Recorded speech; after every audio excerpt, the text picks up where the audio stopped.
Hello students, so welcome back. Elasticity of demand, again one of the important chapter from exam point of view. Long answer के लिए आता है इस chapter में से question 8 marks के लिए and short note भी आता है इस chapter में से 4 marks के लिए. So let's begin with elasticity of demand. First of all, what do you mean by elasticity of demand? Chapter number 3A में हम लोगों ने डिमांड एनालिसिस डिस्कस किया था, है ना. If you remember chapter number 3 में डिमांड एनालिसिस, उस चैप्टर में हम लोगों ने सीखा था कि अगर किसी भी प्रोडक्ट का प्राइस मार्केट में बढ़ जाता है तो उसका डिमांड जो है वो कम हो जाता है and vice versa. But demand chapter में हम लोगों को ये नहीं पता चलता था कि कितना क्वांटिटी डिमांड रिस्पॉन्ड करेगा प्राइस चेंज होने पे. इलास्टिसिटी ऑफ डिमांड कॉन्सेप्ट हम लोगों को यही एक्सप्लेन करता है कि कितने परसेंट प्राइस चेंज होने पे कितने परसेंट डिमांड चेंज हो जाएगा. Okay, so there are basically 3 types of elasticity. Before that we will just go through with the meaning part of elasticity. आइए देखते हैं मीनिंग क्या है इलास्टिसिटी का. Elasticity responsiveness of a variable with a change in other variable. अब यहाँ पे जो वेरिएबल बोला है हमने, ये वेरिएबल है प्राइस एंड ये वेरिएबल है डिमांड. यानी कि ये जो प्राइस है इसके चेंज होने की वजह से डिमांड रिस्पॉन्ड करता है, यानी कि डिमांड का परसेंटेज चेंज होता है. उसी को हम इलास्टिसिटी कहते हैं. किसी एक वेरिएबल में चेंज होता है किसी दूसरे वेरिएबल की वजह से. ठीक है. So elasticity of demand means degree of responsiveness of quantity demand due to change in price और एनी अदर फैक्टर. अच्छा, ये प्राइस के अलावा दूसरे फैक्टर्स भी होते हैं. हम लोगों ने चैप्टर नंबर 3A में देखा है determinants of demand. Apart from price there are some other factors also which affect quantity demand. So दूसरे फैक्टर्स की वजह से भी डिमांड का प्रोपोर्शन चेंज होता है और प्राइस की वजह से भी डिमांड का प्रोपोर्शन चेंज होता है. तो जब भी प्राइस या किसी फैक्टर्स की वजह से डिमांड का प्रोपोर्शन चेंज होता है उसी को कहते हैं elasticity of demand. Okay, now moving ahead to the types of elasticity of demand. ये क्वेश्चन 4 मार्क्स का क्वेश्चन है बोर्ड एग्जाम के लिए. So there are 3 types of elasticity of demand: income elasticity, cross elasticity and price elasticity. So the first one is income elasticity. See, these are 2 other factors. हम लोगों ने जो भी meaning में देखा कि प्राइस और किसी दूसरे फैक्टर्स की वजह से जब डिमांड का प्रोपोर्शन कम ज़्यादा होता है, तो ये जो है इनकम और क्रॉस, ये दोनों अदर फैक्टर है और यहाँ पर एक है प्राइस. ठीक है, तीनों अलग अलग है. तो सबसे पहले इनकम. सो इनकम जो है, किसी की भी इनकम कांस्टेंट नहीं होती है. इनकम में इंक्रीज और decreases. So whenever the demand for any commodity increases or decreases, the demand proportion of any commodity also increases or decreases, isn't it? तो जब इनकम के प्रोपोर्शन में चेंज होने की वजह से डिमांड के प्रोपोर्शन में चेंजेस आता है, उसी को कहते हैं income elasticity of demand. Okay, symbolical expression देख लेते हैं यहाँ पे. EY, here Y denotes income. So income elasticity of demand is equal to percentage change in quantity demanded upon percentage change in income of a consumer. ठीक है, किसी consumer की income का प्रोपोर्शन चेंज होने की वजह से यहाँ पर क्वांटिटी डिमांड भी चेंज होता है. तो इस तरह से निकाला जाता है income elasticity. Okay, see EY is equal to change in percentage change in quantity upon percentage change in income. ठीक है, इस तरह से इसको निकाला जाता है. देन इनकम इलास्टिसिटी पॉजिटिव भी हो सकती है, इनकम इलास्टिसिटी नेगेटिव भी हो सकती है एंड इनकम इलास्टिसिटी 0 भी हो सकती है. देखिए, पॉजिटिव इनकम इलास्टिसिटी यानी कि जैसे जैसे आपकी इनकम बढ़ती जाएगी, आपके जो नेसेसरी गुड्स है आपको खरीदोगे ना, उसके क्वांटिटी डिमांड ज़्यादा करोगे. तो जब इनकम का आपकी डिमांड पे पॉजिटिव इम्पैक्ट होता है, ठीक है, जो चीज़ आप पहले नहीं खरीद रहे थे क्योंकि आपकी इनकम कम थी, ठीक है, लेकिन अब आप उसको खरीदने लगोगे, isn't it?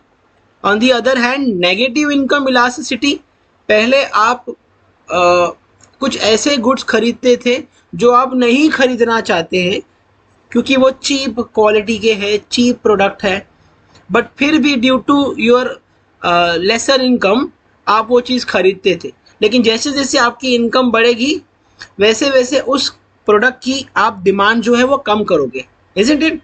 क्योंकि आपको वो खरीदना ही नहीं था, इनकम की वजह से आप जो है उसको खरीद रहे थे। लेकिन जैसे ही आपकी इनकम ऊपर चली जाएगी यानी कि बढ़ जाएगी, वैसे ही आप उस प्रोडक्ट का डिमांड कम करते जाओगे। It is called negative income elasticity of demand, यानी कि इनकम बढ़ने पे इस टाइप के प्रोडक्ट, इस टाइप के मतलब वो प्रोडक्ट जो पुअर क्वालिटी के हैं, चीप क्वालिटी के हैं, उसका डिमांड कम हो जाएगा क्योंकि आपके पास अब ज्यादा इनकम है। Now you can buy a superior quality product, isn't it? Than zero income elasticity में यहाँ पर इनकम का कोई इफेक्ट नहीं होता है, income elasticity will remain zero. अब अगर इनकम बढ़ गई तो खाने में नमक थोड़ी ज़्यादा डालेंगे, इजंट इट? ज़्यादा नमक थोड़ी खरीदने वाले हैं। या अगर इनकम बढ़ गई तो हम एक्स्ट्रा मेडिसिन लेकर थोड़ी खाने वाले हैं। चाहे इनकम बढ़ भी जाए या इनकम कम भी हो जाए तो इस तरह के प्रोडक्ट का डिमांड वो जीरो चेंजेस होता है, यानी कि उसमें कोई चेंजेस नहीं आने वाला है, isn't it? Demand will remain constant. I believe you understood positive income elasticity.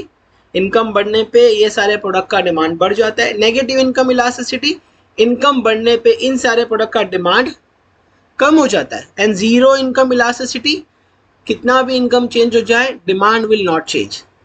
Okay, then moving ahead to the next type of elasticity, that is cross elasticity of demand. Here EC, here C stand for cross elasticity. See, cross elasticity को समझने के लिए हम एकदम simple सा example लेते हैं। जब किसी एक प्रोडक्ट का प्राइस किसी दूसरे प्रोडक्ट के डिमांड पे अफेक्ट करता है। वंस अगेन, किसी एक प्रोडक्ट का प्राइस किसी दूसरे प्रोडक्ट के डिमांड पे अफेक्ट करता है, उसी को कहते हैं क्रॉस इलास्टिसिटी ऑफ डिमांड। जैसे कि फॉर एग्जाम्पल, अगर पेट्रोल के प्राइसेस बढ़ जाते हैं तो व्हीकल्स के डिमांड कम हो जाते हैं, यानी कि एक प्रोडक्ट का प्राइस किसी दूसरे प्रोडक्ट के प्रोपोर्शन पे अफेक्ट कर रहा है, किसी दूसरे प्रोडक्ट के डिमांड पे अफेक्ट कर रहा है, isn't it? इसी को कहते हैं cross elasticity of demand. When the price of one commodity affect the demand for another commodity, it is called cross elasticity of demand. Okay, this is the way of calculating cross elasticity. EC is equal to percentage change in quantity of commodity A divided with percentage change in the price of commodity B. ठीक है? Now the third one is price elasticity of demand. ठीक है, पहला वाला था income elasticity of demand, second one was cross elasticity of demand, and the third one is price elasticity of demand. Now what do you mean by price elasticity of demand? जब किसी भी product का demand proportion change होता है उसके price proportion में change होने की वजह से।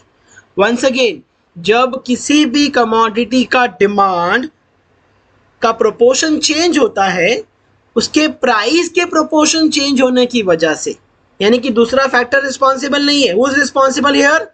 Only the price is responsible.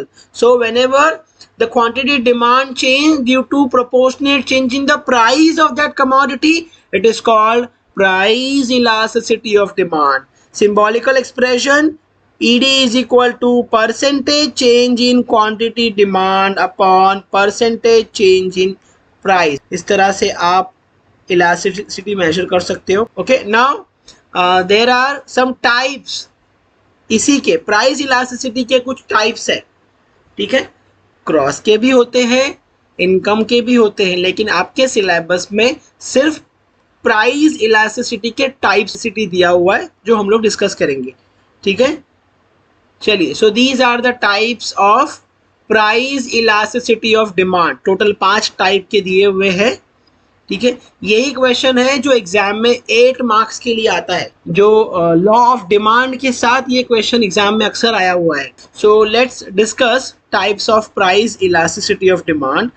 There are 5 types. The first one is perfectly elastic demand. Here the elasticity is infinity, it means and if there is any change in the price of commodity there will be infinite change in the quantity demand.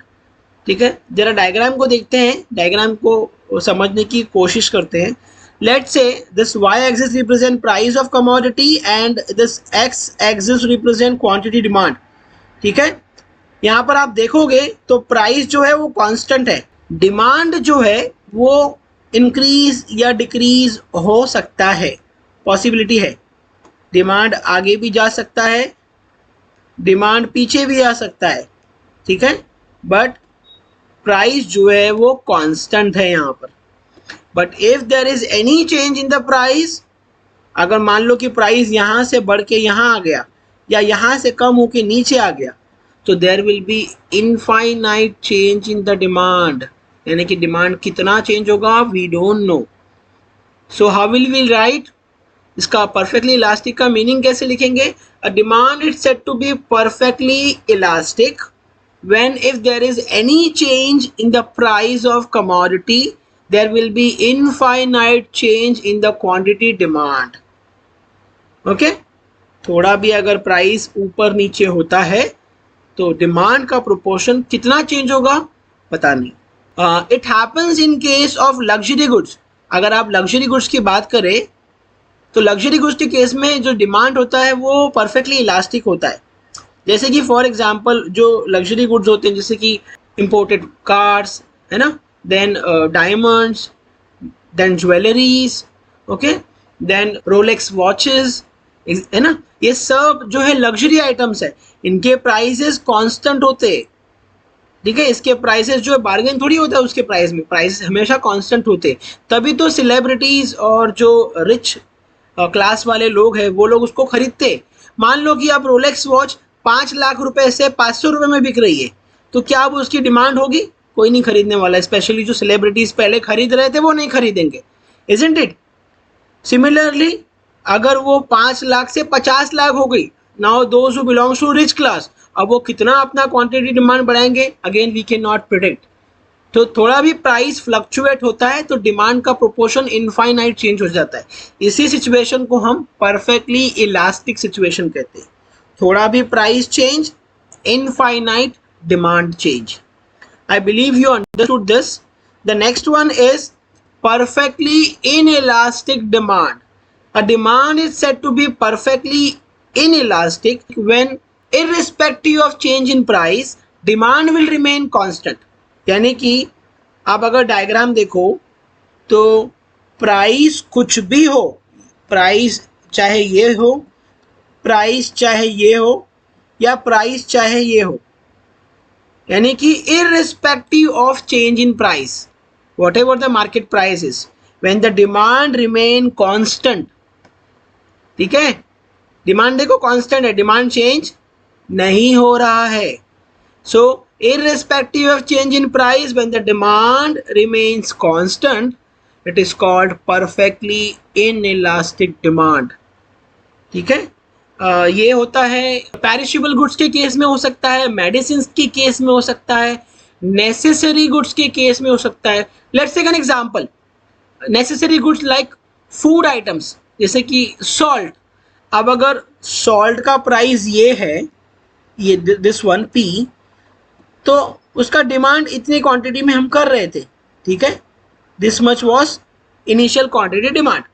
अब अगर salt का price यहाँ से बढ़ के यहाँ आ गया, P से बढ़ के P1 पे आ गया, ठीक है, इसका मतलब ये नहीं है कि हम अपनी डिमांड को कम करेंगे, अगेन हमारा डिमांड वहीं के वहीं रहने वाला है. ठीक है, सिमिलरली अगर प्राइस कम होकर P से P2 पे आ जाए तब भी हमारा डिमांड वहीं के वहीं रहने वाला है, कांस्टेंट है ना. अगर प्राइस बढ़ गया तो खाने में नमक नहीं डालेंगे? बिल्कुल डालेंगे सर. तो परफेक्टली इनइलास्टिक के केस में डिमांड कभी चेंज नहीं होता है, प्राइस भले से चेंज हो जाए. इसीलिए यहाँ पर ईडी जो है वो 0 होता है. ठीक है, elasticity is equal to 0. Demand curve is vertical straight line parallel to y axis. Perfectly elastic के केस में horizontal straight line parallel to x axis. Okay, आगे बढ़ते हैं. Third type that is unitary elastic demand. Okay, this is an hypothetical situation. ये जो हम लोग अभी डिस्कस करने जा रहे हैं, ऐसा होना पॉसिबल नहीं है, बट फिर भी कॉन्सेप्ट है तो हम लोग उसको समझेंगे. यूनिटरी, यूनिट का मतलब ही होता है वन, यानी कि a demand is said to be unitary elastic when percentage change in quantity demand is equal to percentage change in price of commodity. जितने परसेंट में प्राइस चेंज होगा, सेम परसेंटेज में डिमांड भी चेंज हो जाएगा. ऐसा होना पॉसिबल नहीं है, दिस इज हाइपोथेटिकल.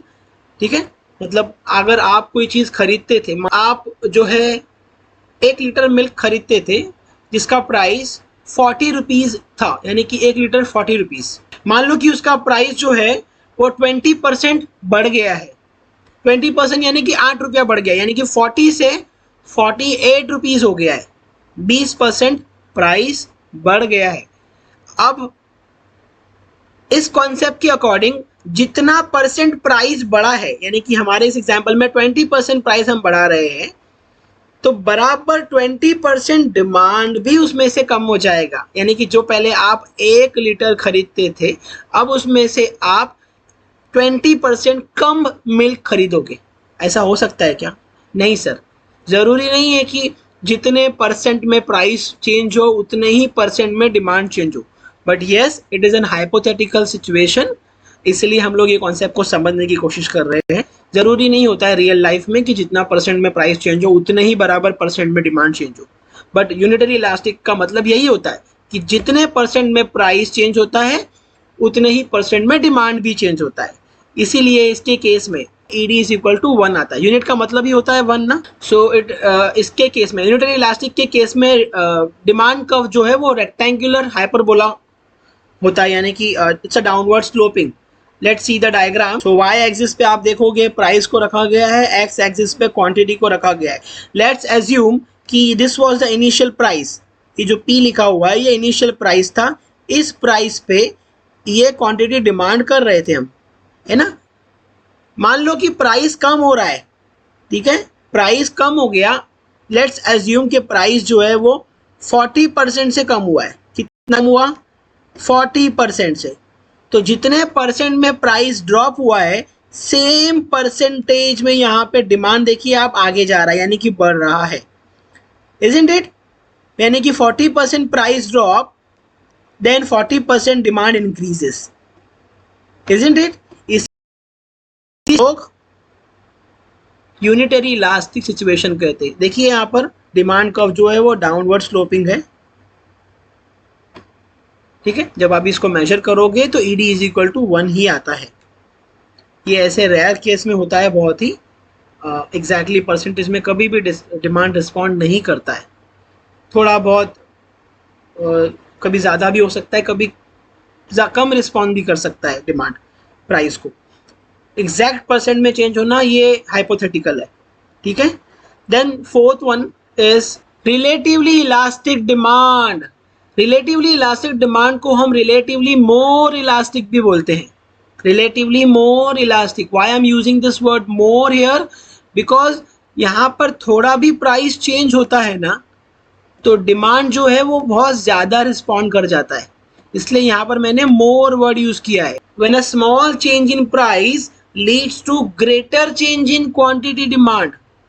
ठीक है, थोड़ा सा प्राइस चेंज होने की वजह से जब डिमांड बहुत ज़्यादा चेंज हो जाता है, उस सिचुएशन को हम रिलेटिवली इलास्टिक सिचुएशन कहते हैं. ओके, देखिए डायग्राम को देखकर हम समझने की कोशिश करते हैं. y एक्सिस पे प्राइस है एंड x एक्सिस पे क्वांटिटी डिमांड है. Let's assume this was the initial price. ये इनिशियल प्राइस था. इस प्राइस पे इतना क्वांटिटी डिमांड हो रहा था. ठीक है, देखो प्राइस ड्रॉप हो गया. मान लो कि प्राइस कम हो गया. प्राइस कितना कम हुआ? 30% से कम हुआ. ठीक है, प्राइस कितना कम हुआ है? एज्यूम कर रहे हैं हम कि 30% प्राइस कम हुआ. देखो प्राइस तो सिर्फ 30% कम हुआ है, लेकिन क्वांटिटी डिमांड यहाँ पर आप देख रहे हो बहुत ज़्यादा बढ़ गया, यानी कि it is, let's say it is equal to 60%, है ना. यानी कि थोड़ा सा प्राइस चेंज होने पे जब डिमांड बहुत ज़्यादा चेंज हो जाता है, उस ही सिचुएशन को हम रिलेटिवली इलास्टिक डिमांड सिचुएशन कहते हैं। ठीक है, it happens in case of gold, है ना, डिमांड फॉर गोल्ड। गोल्ड के केस में ऐसा आपने देखा होगा कि जब भी गोल्ड का प्राइस थोड़ा सा चेंज हो जाता है, कम हो जाता है, सडनली ज्वेलर्स की शॉप में आप देखोगे काफ़ी क्राउड हो जाता है ना। प्राइस थोड़ा भी चेंज होता है ना तो डिमांड बहुत ज़्यादा चेंज हो जाता है। इसीलिए रिलेटिवली इलास्टिक के केस में डिमांड कर्व जो है वो फ्लैटर होता है ना। फ्लैटर यानी कि मतलब थोड़ा सा भी प्राइस नीचे आया, डिमांड बहुत ज़्यादा आगे चला जाएगा। इसलिए रिलेटिव इलास्टिक के केस में डिमांड कर्व फ्लैटर होता है। ठीक है, and the last one is relatively inelastic, यानी कि इसको हम दूसरा नाम दे देते हैं relatively less elastic. Relatively less elastic, it is exactly opposite to this one जो हमने अभी मोर वाला डिस्कस किए, उसी का अपोजिट हो जाएगा लेस वाला, यानी कि बहुत ज़्यादा प्राइस चेंज होने पर भी डिमांड ज़्यादा रिस्पॉन्ड नहीं करता है, इज़न्ट इट। प्राइस ज़्यादा चेंज हो गया है लेकिन डिमांड ज़्यादा चेंज नहीं, डिमांड ने ज़्यादा रिस्पॉन्ड नहीं किया। उसी सिचुएशन को हम relatively in elastic demand situation कहते हैं। Okay, let's see the diagram of this. देखिए, मान लो कि ये जो है P, ये प्राइस था, इनिशियल प्राइस, शुरुआती प्राइस ये था और शुरुआती डिमांड ये था। Okay, when the price was P, quantity demand was Q। Let's say price dropped from P to P1 which is equal to 45%। 45% price कम हो गया, isn't it? 45% प्राइस ड्रॉप दिखा रहे हैं हम यहाँ पर। अब तो डिमांड भी ज़्यादा बढ़ना चाहिए था, लेकिन डिमांड देखिए आप बढ़ तो रहा है लेकिन सिर्फ 5% से, है ना।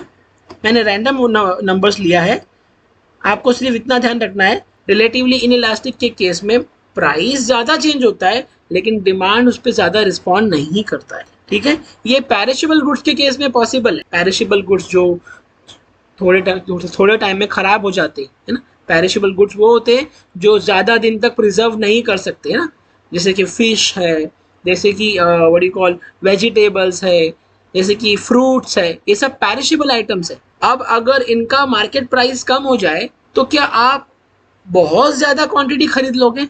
आप क्वांटिटी अपनी बढ़ाओगे भी तो थोड़ा सा इंक्रीज करोगे ना, isn't it? ऐसा होता है ना, कभी सडनली आप मार्केट चले गए और कोई फ्रूट जो है बहुत ही सस्ता बिक रहा है, बट आपके दिमाग में ये बात है कि ज़्यादा खरीदूंगा तो ख़राब हो जाएगा, तो आप अपने क्वांटिटी को थोड़ा सा ज़्यादा, पहले आप अगर 1 kg खरीदते तो आप हार्डली 1.5 kg या 2 kg खरीद लोगे।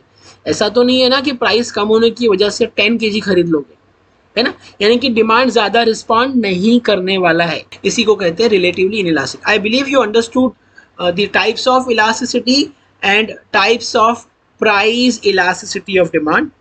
ठीक है, ये दोनों इंपॉर्टेंट क्वेश्चन है एग्जाम पॉइंट ऑफ व्यू से, तो उसको अच्छे से करिएगा। हम अगले वीडियो में जो है methods of measuring elasticity and determinants of elasticity of demand discuss करेंगे। ठीक है, वीडियो अच्छा लगा हो तो प्लीज़ लाइक एंड सब्सक्राइब तो करना। मिलते हैं अगले वीडियो में, टेक केयर।